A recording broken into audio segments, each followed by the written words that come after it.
15 साल सत्ता में रहने के बावजूद एनडीए की सरकार बार बार जंगल राज की याद दिलाती है और ये कहती है कि उसने शिक्षा, स्वास्थ्य और अन्य मसलों में काफी बेहतरीन काम किया है। लेकिन सरकार के पास इस सवाल का कोई जवाब नहीं है कि अगर वाकई में बेहतरीन काम हुआ है तो फिर शिक्षा, स्वास्थ्य में नीति आयोग की रिपोर्ट में बिहार सबसे पिछड़ा राज्य क्यों है, जबकि बीजेपी के साथ जो है जेडीयू 15 साल से ज्यादा सत्ता में रही है और 7 से 8 साल हो गए। इस वक्त केंद्र में बीजेपी की सरकार है।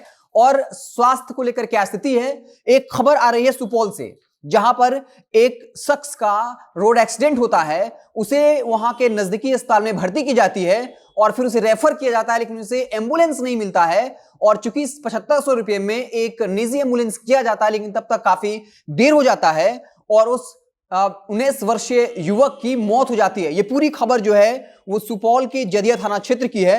उस लड़के का नाम सिंटू कुमार था और वो बाकायदा सुपौल के एक इलाके में जदिया थाना क्षेत्र में उसका रोड एक्सीडेंट होता है और उसे त्रिवेणीगंज अनुमंडलीय अस्पताल में भर्ती किया जाता है। लेकिन फिर वहां के डॉक्टर से रेफर करते हैं, लेकिन उसे वक्त पर एम्बुलेंस नहीं मिल पाता है। आपको याद होगा 29 दिसंबर की वो खबर, जब सुपौल के एम्बुलेंस से जुड़ी हुई थी, जहां पर पथ निर्माण विभाग ने बकायदा 3 एम्बुलेंस दिए थे और तीनों एम्बुलेंस का काम था कि अगर किसी का रोड एक्सीडेंट होता है तब वो एम्बुलेंस किसी को अस्पताल ले जाए या फिर अस्पताल से रेफर किया जाता है तब वो एम्बुलेंस उस मरीज को वहां से ले जाए। लेकिन बता दें कि खबर आई थी 19 दिसंबर को कि वो जो तमाम एम्बुलेंस थे, उस एम्बुलेंस से सड़क मरम्मत का कार्य चल रहा था।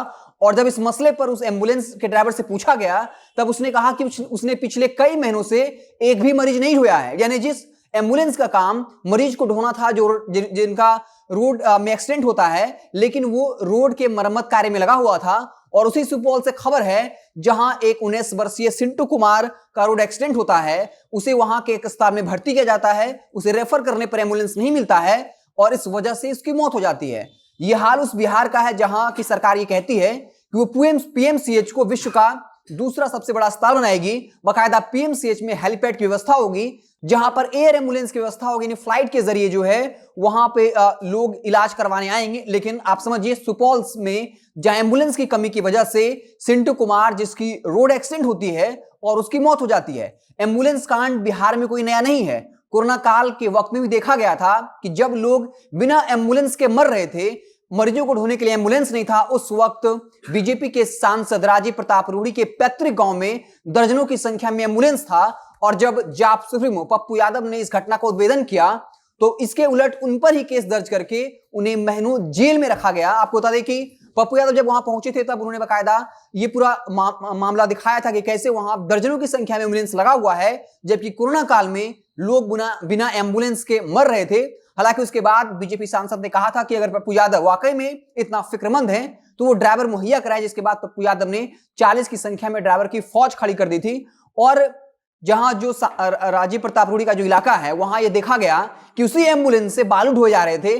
खबर ये भी आई कि उसी एम्बुलेंस से शराब ढोया जा रहा था, लेकिन जब मरीजों की ढोने की बात आई तब उनके पास ड्राइवर नहीं था और इस मामले में पप्पू यादव को बकायदा जेल भेजा गया। हालांकि उसके बाद उन पर कई साल पुराना केस जो है लाद दिया गया और फिर महीनों पप्पू यादव को जेल में रहना पड़ा था। तो लगातार बिहार से के अलग अलग जिलों से खबर आती है जहां बिना एम्बुलेंस के लोगों की मौत हो जाती है।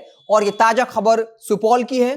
त्रिवेणीगंज अनुमंडलीय अस्पताल में उस युवक को भर्ती किया गया था, लेकिन वहां से डॉक्टर रेफर करता है, लेकिन रेफर करने के दौरान वहां पर एम्बुलेंस नहीं रहता है, जिस वजह से उसकी मौत हो जाती है।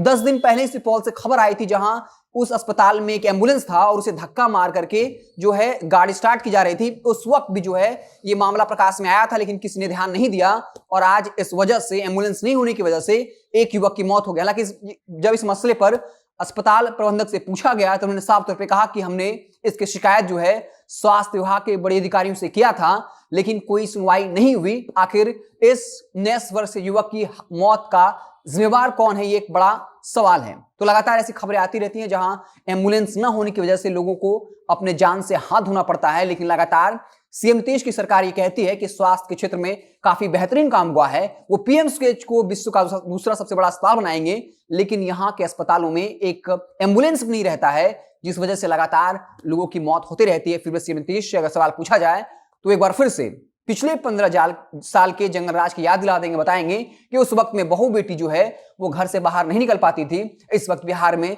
शासन की सरकार है, काफी अस्पताल बना दिए गए, मेडिकल कॉलेज बना दिए गए, लेकिन इस सवाल का जवाब नहीं होगा कि आखिर एक अस्पताल में एक भी एम्बुलेंस क्यों नहीं है, और इस वजह से लगातार लोगों को अपनी जान से हाथ धोना पड़ता है। आप देखते रहे जनता जंक्शन। जैसे ही कोई और बड़ी खबर आएगी तो हम उससे आपको इत्तला करेंगे। बहुत बहुत धन्यवाद।